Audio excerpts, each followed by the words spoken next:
Hello and welcome back to the latest episode of The Hex with John Arnold, Armand Kafai, Daniel Robertson. Give us a thumbs up. Don't forget to subscribe wherever you are listening, whether it is on Substack, Spotify, or YouTube. Give us a comment if you are on YouTube and let us know what you think. We do appreciate it a lot. And guys, we have 6 topics to get into. We're recording on Sunday night, right after El Trafico. The Liguilla final is set. Let's get into it. MLS Rivalry Week has come and gone with some draws, a few big winners. And Armand, let's start with you. Who was your winner of the weekend? Hilariously, I know we're all, associated with FC Dallas in some way or have been associated with some way. My winner of the week is the Houston Dynamo. Look, whenever you can beat your rival for the first time since 2011. John, we talked about this today. We were surprised that that's how long it took for them to beat them in Toyota Stadium. It's more than a decade. It's been forever. I was graduating college in 2011. And they play every year there too. It's not like it's in every other year. Sometimes twice. Yeah, exactly. So for them to do that in a way that wasn't necessarily, I would say, dominating by any means. If you look at all the metrics, you watch some of the game, it wasn't like Houston was all over Dallas to some degree. And it's a year where people came into the year saying, Houston hasn't done much this offseason. They've kind of struggled. They had to sell Carrasquilla, they had to sell Mikael. It was kind of a rebuilding year for them. And going into it, you probably thought, hey, Dallas made the great moves. They got Lucho Acosta. They acquired Shaq Moore. They acquired Anderson and Julio. They acquired a bunch of players. Osade Uruguay, who's been absolutely outstanding. And for Houston, to retool in the middle of the season, pull off a result, a brilliant goal from Jack McGlynn, who was their key, cash for player deal. I think it's really great for them, and for them now to be able to jump Dallas. I know it's early on in the season; they're only 14 games in, or for some teams 13. But to jump Dallas in there in a season where they are kind of struggling is, I think, really big for them and their momentum. It's their first road win as well. Historically, and we can talk about 2011, but, don't have to go back that far to think about Houston teams that have been good at home and bad on the road. That's kind of how things are shaping up this year. They won Dylan Wolpers midweek against Minnesota United. That's a good result against a team we all think is pretty good. But to go on the road and get a win against a rival, I agree, Armand, is pretty key. My winner of the weekend is another team that went on the road and beat their rival. And, their rival is a lot better than FC Dallas. It's Orlando City beating Inter Miami. We're going to get to the Herons side of the equation in a bit, but let's give Oscar Pareja, former FC Dallas manager, his flowers. This Orlando team looks like they're going to be really good, and I think they had kind of a double rivalry week because Charlotte came during the week to Orlando. They didn't have too many issues. Third match in a row where they've scored 3 goals. That DP trio led by Luis Muriel, who I talked to during the week. But, you also got Marco Pasalic, the Croatian, and then Martin Ojeda, who he wasn't great against Miami, to be honest, but they didn't need him to be. It was fine. And he's definitely showed up for them in other moments. So with that attacking trio getting going and how solid Pareja's teams typically are, and this Orlando team generally looks when they're not playing New England for some reason, I think this is a team that is going to keep climbing the Eastern Conference standings. But, man, it's got to feel good to go down to Miami when you're just, locally, nationally, everyone hears all the hype about Miami all the time. Locally, you hear it even more. And to be kind of Kings of Florida for a couple of weeks, I think is going to feel pretty good. I think with Orlando also, previous week they advanced in Open Cup, and I looked it up. Orlando in Leagues Cup, they've got Pumas, Atlas, and Necaxa. That's going to be really fun. That's going to be a really fun trio of games. And Orlando City being probably one of the top 4 or 5 teams in MLS, and Oscar Pareja, a coach who loves to coach against those Liga MX teams. We'll talk about that obviously in a few months, but I'm really excited to see what they do in all these competitions as a guy and a team that we root for. At least I root for, certainly. As a non-journalist, John, you're a journalist, so you have to remain very neutral, unbiased, down the middle. Right. But guys, my winner of the week, I didn't go with a team this week because I didn't want to assign too many winners. We'll talk about this in a minute, but there was a lot of teams that don't deserve to be given too many flowers this week, but the player that deserves his flowers is Denis Bouanga, because he is playing right now, and he's always been a streaky player, right? Like at his highest level, he's as good as it gets in MLS in almost any era, and then he can disappear for about a month at a time. But guys, he has a goal or an assist. He scored again tonight, an absolute golazo against the Galaxy. He has a goal or an assist in 7 straight matches. And I looked it up, American Soccer Analysis, not counting this weekend where they hadn't updated the numbers yet. He has more combined expected goals and expected assists. He has 3 more combined than any other player in the league. And get this, over the last month before this weekend, he had more combined expected goals than 10 teams in MLS. So he's a one-man show right now. And for an LAFC team that we'll talk about, a big game they have coming up in 2 weeks, Denis Bouanga coming into form, as Denis Bouanga goes typically, is how LAFC goes. It's weird because I've been told on this show that the most heliocentric attack ever in MLS was Ricky Puig, but it sounds like just down the road in LA, there's a different one. He played well today, though, Armand. Bouanga? Yeah. He was absolutely outstanding. I mean, he had that rocket. He was constantly just terrorizing that side. I mean, the thing is, he doesn't have to touch the ball to make an impact. No. He literally goes down. He's in the defenders' heads. Guys, a team that definitely is not in the winners of the week is going to be Inter Miami. John, you already mentioned Orlando hurting on them. They lost 3-0 tonight. They have been very poor recently. They got a very random, bizarre 3-3 draw at San Jose on Wednesday night. San Jose is bizarre, Daniel. We talked about that. They have a F it, we ball mentality. And yeah. I mean, any game against San Jose is bizarre. A fever dream of a game. But, guys, Inter Miami's allowed 3 goals in 4 out of their last 5 games. Are they cooked right now, or is this just reacting to games that don't really matter for them? You know what? I'm going to say they're not cooked, and I think that might be a surprise because things look pretty bad right now, and I was maybe the lead Mascherano as manager skeptic in the winter. Mm-hmm. I think this is actually a little good for him. I think it's a little good for Miami to be going through this right now. What does it matter? If they fall, I knocked them down a couple rungs in the ESPN FC power rankings. Mm-hmm. That's not how you decide trophies at the end of the year. I think the CCC elimination was bad. That's something they need to learn from. It doesn't look like they're learning from that immediately. But I think Mascherano, seeing the defense, seeing the issues they have in transition, seeing the issues he has sticking with Ustari in goal, seeing some of the other players who are maybe getting exposed when Messi doesn't cover those wounds, I think is a good thing that Miami realizes that it should be realizing at least that these are their issues. And if Mascherano can't fix it, then it's time to get someone else in. I'll say it. I don't think this sort of swoon would be happening if Tata Martino was still the coach of the team, an experienced manager who knows how to guide a team. One thing I would say, and this is where I think part of it has to be tactics. The transition defense is horrendous. Defense in general is really bad. The shape can be brutal. They also need better man management because Messi seems furious all the time, and that's not like him, right? He almost got a red card after the game against San Jose and was saved not by Mascherano but by Bruce Arena, the same kind of old guiding hand that we're talking about that like Tata Martino can provide. And then he looked mad, asking for calls and griping at the referee against Orlando. Yeah.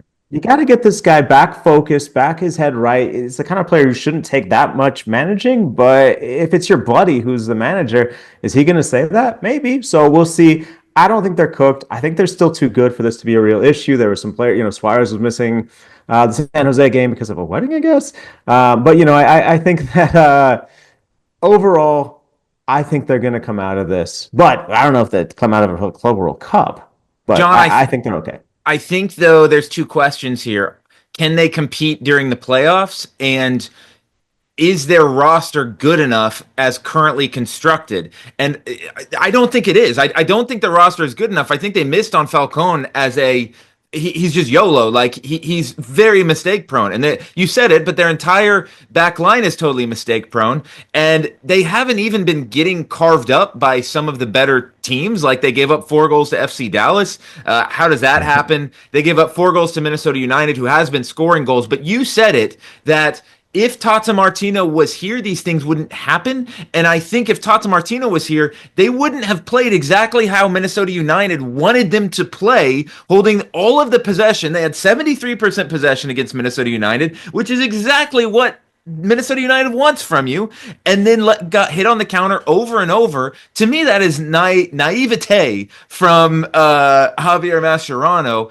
And yeah, I'm bringing some fancy words in here, and it's not surprising that they got their asses kicked by Orlando City tonight. Another experienced MLS coach, and Armand, as the cap guy, can you tell us, like, do they have the ability to improve their team? Because I don't think it's currently constructed right now with all the competitions they're playing in, Leagues Cup coming up, obviously Club World Cup. But I don't think in a playoff scenario, I don't think their lineup is good enough right now. Now that can change very quickly.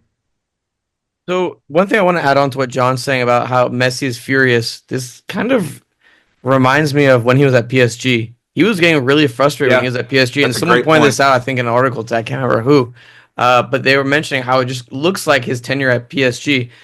When it comes to their moves, Daniel, they can make plenty of moves. They're actually one of the healthiest cap teams in the league, like by far, because of the moves they made with Campagna, selling Diego Gomez and being able to recoup all of his money. The trades that they've done, they have enough money to do so. They've also accumulated like 15 or 16 international slots. They have so many international players. It's crazy. Like it's kind of ridiculous. They're just hoarding all these spots.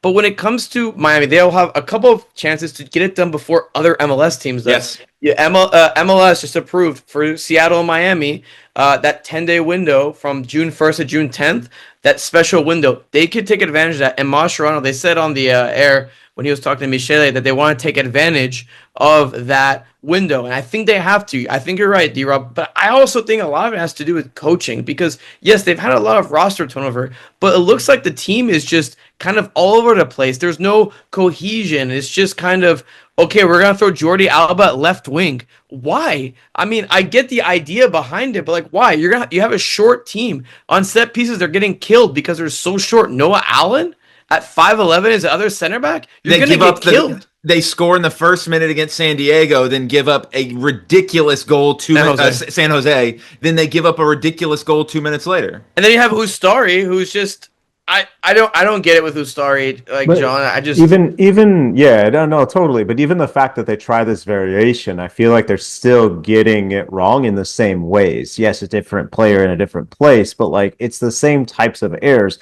To me, that says they're correctable. And when you talk about can they get better in the window, yeah, they definitely can. And every player, maybe in the world, certainly every player in Latin America wants to come play with Messi. That can be a blessing and a curse, right? Because some of those guys have turned up and not really performed.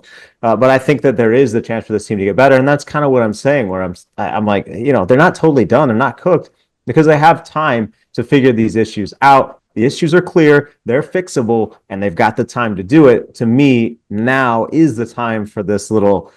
Well, I was going to say 3-match swoon, but I guess it's like a 7-match swoon with that one bright spot against Red Bulls. So one thing I want to touch upon quickly, guys, before we jump ahead is Redondo. This guy was brought in to be supposed to be a really great player. Seemed like they got him on a really good deal with all this stuff. He's getting outplayed by Yannick Breik week in and week out, who was a draft pick. And when it comes to Redondo, they spent, $8 million on this guy as a U22 player, and I think he's been terrible for the expectations that they've had for him. You can't miss on U22 players like that, and especially with Jordi Alba as a DP, Busquets as a DP. Like, that's going to be hard to construct a roster when you have a 35-year-old center mid and then another older left back as your 2 of your 3 DPs alongside the best player in the world. Just about a half hour ago, El Trafico wrapped up in LA with the score finishing up 2-2. Marco Reus goals bookending the game, and Denny Buanga and Nathan Ordaz scoring in the middle of it. Guys, just Armand, I know you were kind of locked into this one while John was more on Liguilla. I was on El Trafico as well. Armand, your just initial reaction to this game? I mean, it's El Trafico. The Galaxy and LAFC always look to play up whenever they play in these games. Like, it's one of those rivalries where you can kind of throw the record out the window and you just get like bizarre results happening. And when it comes to this, I thought LAFC had really good spells. It was just like towards the end of the game, the Galaxy pushed numbers up. Gabriel Peck actually looked pretty good Yeah, in he this looked game, great. which I think is a really encouraging sign for them. Marco Royce has really stepped it up, like really stepped it up. Even in the game against Philadelphia, I think he was key in the first two goals that they scored, or the only two goals that they scored. And also he had that free kick. I mean, he had that free kick to give him the draw. I'm not exactly sold on the way they played, and I think there were still vulnerabilities, and especially in transition quite a bit, which is kind of where the Galaxy are kind of weak at. But I think there's things to grow on. I just don't know if you can rely on Marco Royce. He's Well, 35 years old. There's gonna be match congestion coming up, but you kind of have to with your situation you put yourself in. yeah, and I think, again, I watched most of the match as well, and I think that I was very impressed. I mean, you expected a response from the Galaxy after that disaster of a road trip where they just found new ways to drop points and embarrass themselves. So you expected a response, and I thought in the first, 10, 15 minutes, they were great. And then that Denny Bouanga goal changed everything. I think if he hadn't scored that goal, that shell shocked them a little bit. I did like the response though from the Galaxy, but at this point, Armand, it's like, okay, LAFC did what they needed to do. They had a great week. They got 3 points on Wednesday night. They got a point at LA. That's not the end of the world. They're fine. They're moving on up in the table. But if you're the LA Galaxy, I think the question now becomes, what is the point of the rest of your season? Like, what are you trying to accomplish? And I know that sounds silly, but they're not making the playoffs. Like, they can't. They would have to win, like, I think basically 60 to 70% of the rest of their games. I think they would have to average like basically supporter shield level points per game, which is not happening. So what is the point of the rest of these games? And I don't say that in a mean way. I mean, like, literally, what are you trying to learn? You're trying to learn who can you get, like, who makes sense for your team going forward, and who are you wanting to sell. And if I'm the Galaxy after this game, what Gabriel Peck did, I'm trying to sell him for the next like 2 months. I'm trying to make money on him and completely rebuild the team. No, and to your point, they also just re-signed Greg Vanney to that extension. Yes. And that's what we were going to talk about next, right? Is Yep. If that timing was right, but we can get into that in a second. But obviously, Greg Vanney's not going anywhere. He's going to be building the team how he wants it. So that's pretty much what he's doing. What for you're the gonna do? next 6 months. You can't tank for Cooper Flag. I mean, because we're gonna go in the draft and see what happens. Like it's a. I mean, you're gonna have to go for a playoff spot. I mean, the You rest can't. of it. I mean, they're gonna have to try what other option they have. You can't tank in MLS. There's no point to it. Their academy is like they're young players. Like you guys, like if you want to consider Memperente Cuevas, but I mean, okay, like it's a bit like you have to reap what you sow. Either you sell off your players and you go, and Could they sell Gabriel Peck to Inter Miami? I mean, it could be They want interesting. wingers. Yeah. No, I mean, I think it's probably not likely that you're making the playoffs, but this sounds like small consolation because it is. This week, they looked closer to getting that first win of the season than they have for most of the season. So I think that's kind of what you aim for. Maybe you say, oh my gosh, we can win a knockout tournament. They're in Leagues Cup. Right? I get confused John, on what that did you one. think of the timing, by the way, on the Greg Vanney announcement? Like I do think it's interesting because if you're the team, it sounds like they put pen to paper and then announced it. I'm a little surprised they didn't wait until like even like tomorrow, right? Hey, good point in the class and then the Classico, the Trafico, whatever. Good point in this rivalry game, and Greg's here and he's sticking around. Look, I think it's the right decision.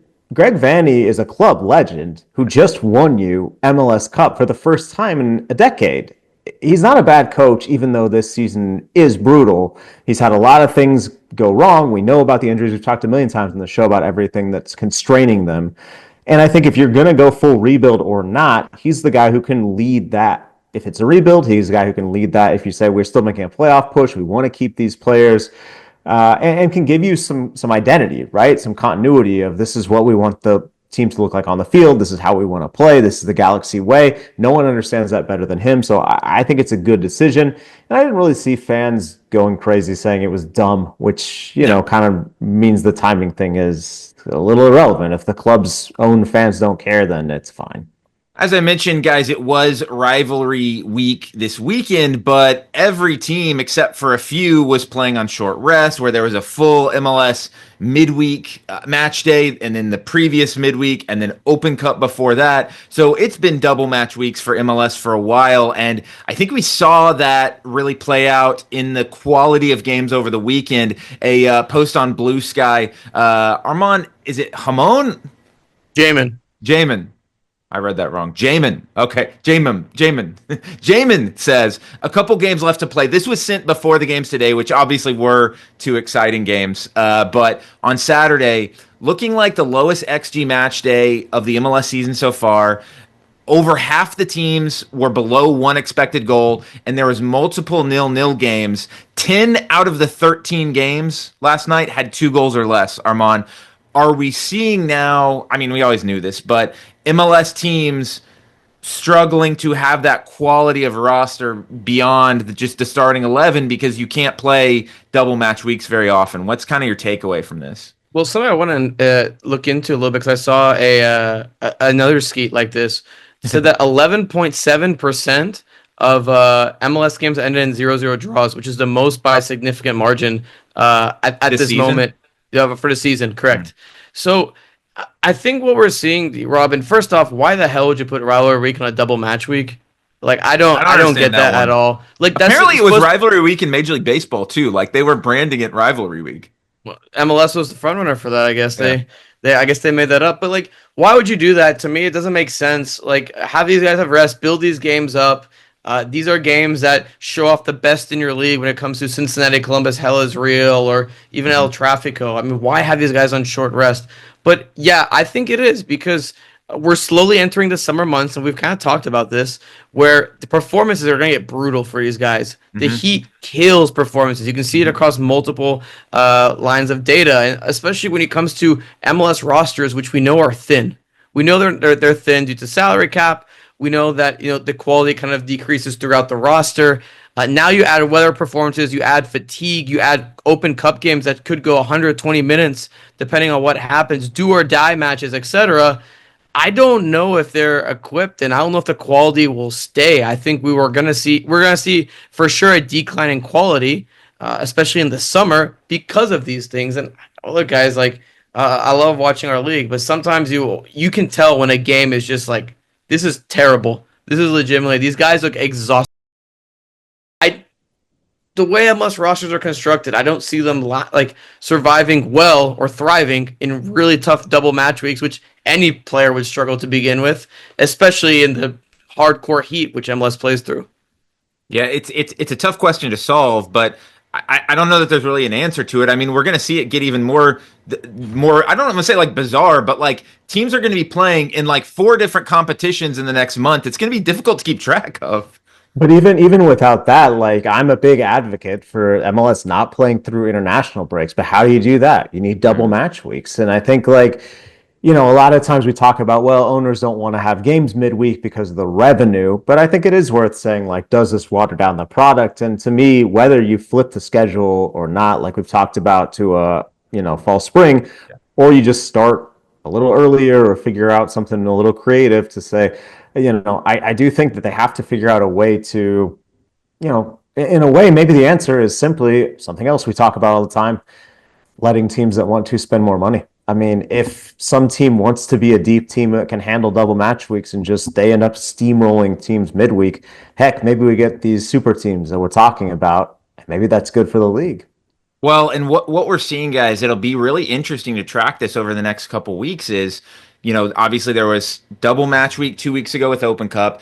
15 out of the 16 teams advanced in Open Cup. Now they had an MLS match week this midweek. Next week, they've got Open Cup back. So 15 out of half of the league is going to be playing in Open Cup. And then you've got another midweek match day the following week. And then you go into Gold Cup where almost no one plays. So it's just a weird. John, you said there's not a perfect answer here. Yeah, look up FC Dallas. They have to go to New York Red Bull in the Open Cup because of that weird, bizarre thing. Then they have to go to Seattle, and I'm pretty sure they have to go to Cincinnati or something like in between after that. Yes, like then that is an absolute brutal stretch. Then they're back to Philadelphia. So they played last night in Dallas. Then they got to go to New York on Wednesday. Then they got to go to Seattle on Saturday. Then they got to go to Cincinnati on Wednesday. Then they got to go back to Frisco. I mean, part of this is just MLS, and what can you do if you put Arsenal through this? It would probably be a difficult situation as well. I don't know why I picked them out, but I don't know. It's I guess it's just is what it is when you play in a country this size. And John, like you said, maybe if they do move to the fall spring schedule, it'll help some. But yeah, I'm not sure. I think we are in a universe where the midweek games are necessary if you're going to get all these other fixtures in, which we generally like. We want Open Cup. We like that. Sometimes you got to make some sacrifices. John, while we were locked into El Trafico, you were locked into the Liguilla, and it delivered tonight. Pretty exciting. Club America got their revenge on Cruz Azul in CONCACAF Champions Cup.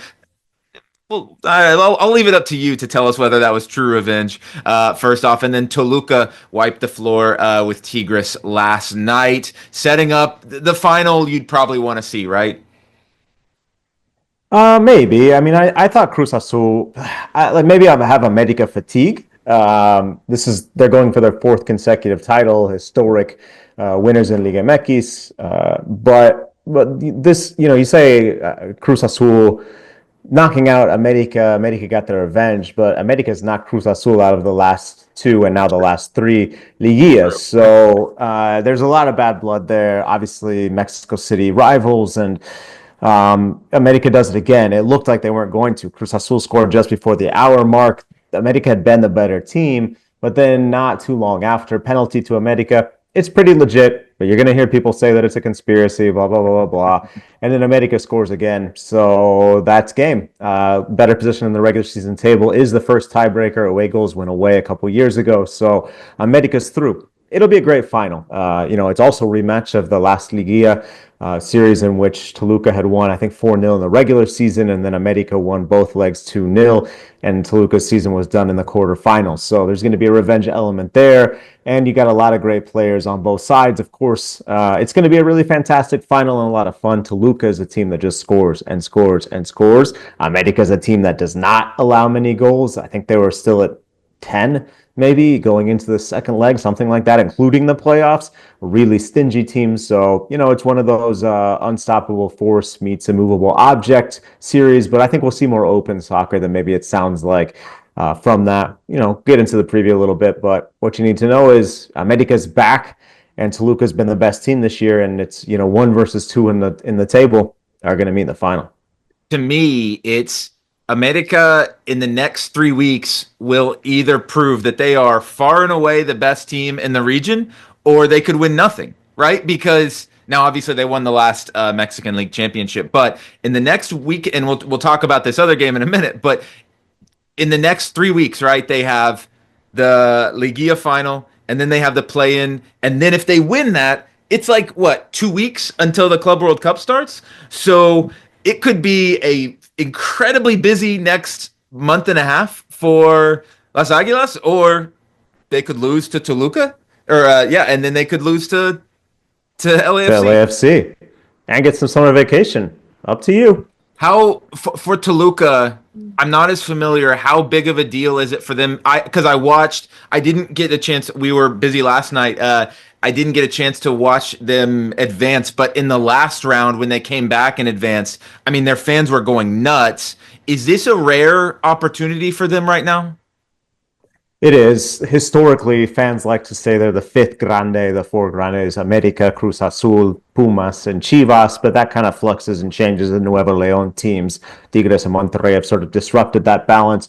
But for a long time, Toluca was that team, kind of the disruptor that wanted to be part of the club. Their fans are fantastic. Their stadium architecture is just great. Bombonera nickname. We gotta go. Similar vibe to Boca Juniors. It's a good place to watch a game. The specialty, sausage, green sausage, if you're in. So it's a good little spot, not too far from Mexico City, actually. So there is a little bit of, like, the league headquarters are actually in Toluca. So the FMF facility is down south of Mexico City, but the league itself is headquartered in Toluca. So central Mexico. But yeah, it's a huge opportunity for them. They haven't won a title in quite some time. I think it's been 11 years, if I'm not mistaken, maybe a little longer. So it's a big chance, and they've been close and had near misses. Last year they had a fantastic regular season, and then got bounced by America immediately. So this everything feels like this is it for Toluca, and of course now they've played themselves into future CONCACAF Champions Cup and all these different things, but it feels like this is the moment that they've just got to capture. They've got the team to do it, but America is so experienced, they're so good in these situations. So we'll see what wins out. And John, one more question for you. The Alexis Vega, who is maybe the player of the tournament, right? Yes. In Liga MX. How much is he going? Because we have Gold Cup rosters announced. Obviously, he's going to be on the Mexico roster for Gold Cup. Yeah. But how much is the team going to be built around him potentially heading into this Gold Cup with him playing as well as he is? I don't think it's going to be built around him because he just hasn't really shown that he can do it when he's wearing the Mexico shirt. But that's kind of the story of other players too, right? I think that we talk about that a lot. I think that Vega should probably get a bigger role. The thing is that, you talk about heliocentric players. Vega always has the ball at his feet for Toluca. There's literally times where it just looks like he decides, okay, I'm going to go and I've got the ball on my feet and I'm just going to make it happen. I don't know how much the national team staff wants that to happen when it's Alexis Vega, but maybe he has earned a little bit longer of a leash with this fantastic tournament that he's had. He's a player who he's had a lot of attention on him, sometimes for the wrong reasons. People, talk about his partying. I saw a clip where there's like the word like getting drunk in a song, and he like gave like a little wink during that part, or gave like a little acknowledgement. So he's kind of playing back and forth. He's enjoying embracing that role. But that doesn't always fly at the international level, right? So I think that's kind of the question is, well, how seriously can we take this guy? How seriously is he going to play? And can we kind of hand the keys to him? When you consider that Mexico is also the reigning Gold Cup champion and the reigning Nations League champion, with Vega in the squad, but without him playing as big of a role. But he's playing so well that everyone is saying, why hasn't he done this for Mexico? And maybe he does this summer. I think, he could be a player who's in such good form. It's funny because in the past he moved to Chivas. It didn't work. That was where the partying and stuff happened. And he said, I'm not interested in going to Europe. Europe doesn't really intrigue me. But if I'm one of those mid to low table European teams, I'd be intrigued, and maybe you could convince him over. So we'll see what his future is, but his present is trying to get Toluca a title, and if he does that, he'll be a hero in the place that he grew up. Wrapping it up this week, guys, 2 weeks from yesterday, Saturday, we are going to have a Club World Cup play-in game between LAFC and Club America. This has been, John, you've been saying this was going to happen for a while. So don't give the YouTube thumbnail shocked face of like, yeah, we've known this was going to happen, but it is interesting because you have that on Saturday, the day before the CONCACAF Champions Cup final. Arguably a bigger, in terms of money wise, the bigger game is on Saturday night. Yep. Armand, did CONCACAF get this right by doing this, or? Well, they didn't do it. What's going on here? I mean, yeah, FIFA did a great job. Yeah, it's gonna be fair. fun, guys. Like FIFA, sorry, not CONCACAF. FIFA. I know. Yeah, CONCACAF. I haven't heard anything from CONCACAF, but I wouldn't be happy if They're I not were them. saying shit. Yeah. They just kneecapped your top club competition. Yeah, their CCC. But I mean, if I'm FIFA, like this is great. This is entertaining. This is gonna be another. This is a $10 or $12 million play-in game basically for either team based on how much the CONCACAF teams make. And then it could be more if they win games and advance through the Club World Cup. So I think it's great. I think it's fantastic. It's going to be a really interesting atmosphere, though, because it's at BMO Stadium. But, I mean, it's going to be full of America fans. Like, that's pretty... A lot of America fans in LA. Yeah, exactly. So I think that's going to be an interesting atmosphere, to say the least. And it's really, like, again, how do you prepare for this if you're a club? You get just thrown into this. You had the idea that's going to happen. You had some sort of communication, but I'm pretty sure they didn't hear about this until, like, a week ago, a couple weeks ago. Now, mentally, you got to prepare for a game which is more prize money than than MLS Cup, than I think, not Leagues Cup, but I think like at least some portion of it, and other competitions. Like, this is a huge game, and I'm pretty sure it's sneaking up on me. No, you're right, because like it's sneaking up on me. Is this a bigger game than MLS Cup? Yes, it is. Monetary wise, financially it is. But listen, I think that part of the intrigue of this is that the teams get to decide it on the field, right? But in theory, this already was decided on the field. LAFC had a chance to be in the Club World Cup by winning CONCACAF Champions Cup, and they lost to Leon. Now, FIFA kind of abided by its rules, but it's the one that makes the rules. I don't think this is the right move. I don't think this is fair. And like there have been some suggestions in Mexico that America should like decline the opportunity. No. If you hand me a gift, I accept it unless it's like a plane from Qatar or something. That's what I was gonna say. But within the bounds of, like if I have an opportunity to earn this like a job offer or something, like that's a different story. I don't think they should turn it down, but I don't think they got it right. Because to me, even though, yes, like multi-ownership is bad and the rule is actually good that the teams shouldn't be able to be in the same tournament, if you want to say, oh, we're going to settle it on the field, it should be Pachuca and Leon. They both won the CONCACAF. These other teams had opportunities that they didn't take. Why? I don't. I get it. I understand why it's happening. And I think commercially it's going to be more successful. But I'm sick of that, man. I'm sick of soccer sort of bowing down to just what is the sexiest thing? What's the most commercially successful thing? Look, I know the almighty dollar runs everything. I'm not surprised. I just think it's a shame that something couldn't have been worked out. Because to me, who loses? The Leon players. They didn't ask to have a club that's owned by another. I mean, they didn't ask for that. And the Leon fans, most of all, right? Because if I think my team is going to be in this tournament, I see them win CONCACAF. I'm so excited. I'm buying tickets for these games. And all of a sudden, my team gets yanked because of something that I probably don't like in the first place. It has a lot of WWE to it in some ways, right? Where it does feel a little icky. And why is LAFC hosting this game? Like, why isn't this game at a neutral venue? Why, like that doesn't make a lot of sense to me. Also, and that's what's kind of like sorry, real quick. That's like one of the things that's gotten a little frustrating to me is people keep being like, well, the rules. No rules. It's like, I mean, dude, y'all make the rules, right? So you talk about WWE, like, yeah, but. I don't know, man. No, Sorry, I cut you off. No, well, it's like in WWE that the rules get conveniently changed a lot to make the most exciting outcome, and it does make for entertainment. And at the end of the day, sports is entertainment. But I think one of the reasons we love soccer, especially so much, is it is a meritocracy as close as you can get, right, in today's society. And this doesn't feel born on merit. What if Andres Guardado is the celebrity ref? Yeah, and then Pachuca cashes in Money in the Bank at the end of the match, and they have their contract to play a second match right after that one's done. Yeah. Get Leon in there, and they can Money in the Bank it. Who's the most corrupt celebrity ref we can imagine? Well, I mean, Donald Trump, Mike Tyson. Let's. I mean, if we're talking Tyson, if we're talking former WWE celebrity refs, I can give you quite a few. I don't think they have to have been that in role before. Well, Mankind. And yeah, and Armand, to get this train back on the tracks here as we wrap it up, the knock-on effect, if you are LAFC, if you win this match, you suddenly have an open transfer window for about a week.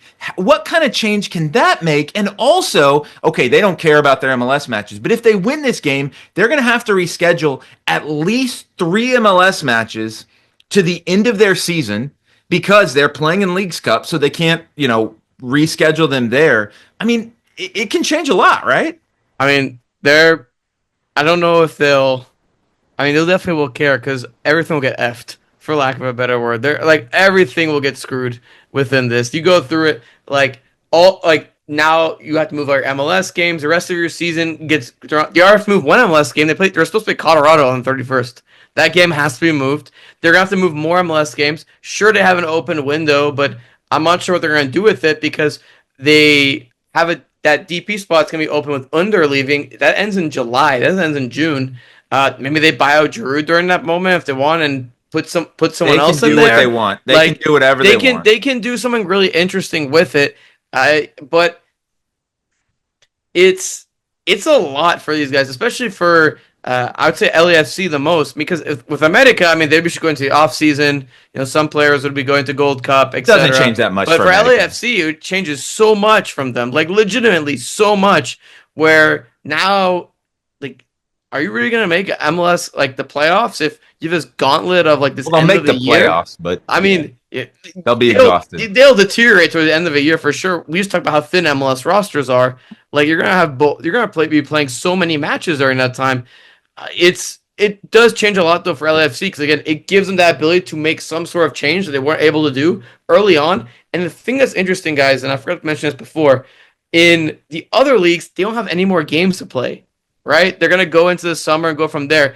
MLS is the only league that, or one of the only leagues that, hey, they have a special window that, hey, and then that window will affect everything else in the season because they still have a season to go play. It's a very unique situation. I'm sure some of the leagues probably like with some of these Yeah, I teams, think probably Mamelodi Sundowns have a few more fixtures. the Mamelodi Sundowns, yes, and it is a bummer that they won't get to play the Mamelodi Sundowns, but and Armand, it may be a totally moot point. They will not be favored against Club America. No way. Who's going to broadcast that game? By the way, The Zone. I think the Zone. I think it's The the Club Zone. World Cup. The Zone's gonna do it for But free. they have this. They have a sub-license with Telemundo and Turner. Don't quote me on that. I think those are the. If it was on sub-licensees. Turner, I'd Well, lock in. Turner is definitely think- doing something because they've been advertising their NBA playoffs and NHL playoffs. Hey, Club World Cup, blah blah blah blah.